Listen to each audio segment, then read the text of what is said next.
Russia ইউক্রেনের যুদ্ধ শুরুর পর প্রথমবার বৈঠকে ওয়াশিংটন মস্কো। সৌদি আরবের রিয়াদে অনুষ্ঠিত বৈঠকে প্রাধান্য পেয়েছে ইউক্রেন যুদ্ধ বন্ধ ও পাশাপাশি যুক্তরাষ্ট্র রাশিয়ার সম্পর্ক স্বাভাবিকীকরণের নানা দিক। বৈঠকে আমন্ত্রিত না হওয়ায় অংশ নেয়নি ইউক্রেন।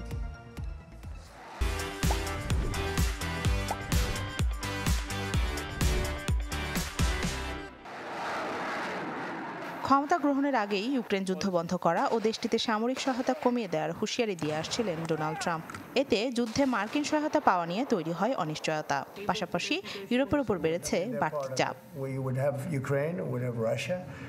এমন বাস্তবতা ইউক্রেনকে ছাড়াই সৌদি আরবের রিয়াদে বৈঠকে যুক্তরাষ্ট্র ও রাশিয়ার প্রতিনিধিরা। 4 ঘন্টা ধরে চলা বৈঠকে ইতিবাচক ও গঠনমূলক আলোচনা হয়েছে বলছে মস্কো, আর জানায় দুই দেশের সম্পর্ক স্বাভাবিক হলে শিগগিরই হতে পারে ট্রাম্প পুতিন বৈঠক। মার্কিন পররাষ্ট্র মন্ত্রণালয় জানায় ইউক্রেন যুদ্ধ অবসানের আলোচনার জন্য একটি টিম নিয়োগ দেওয়া হবে।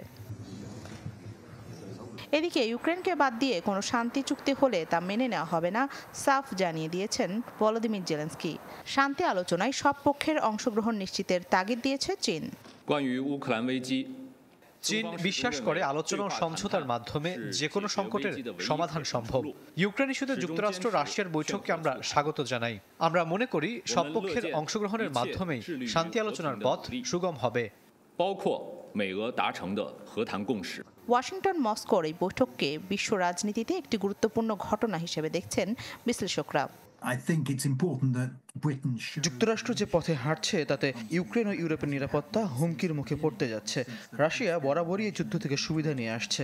মার্কিন সহায়তা বন্ধ বা কমিয়ে দিলে স্বাভাবিকভাবেই ইউরোপের দেশগুলোর ওপর চাপ বাড়বে। বিশেষজ্ঞদের মতে যুক্তরাষ্ট্রের সামরিক সহায়তা ছাড়া ইউক্রেন বড়জোর 6 মাস যুদ্ধে টিকে থাকতে পারে। শুধু ইউরোপের সহায়তায় রাশিয়ার বিরুদ্ধে টিকে থাকা কঠিন হবে কিয়েভের। রাখি জেসমিন, চ্যানেল 24।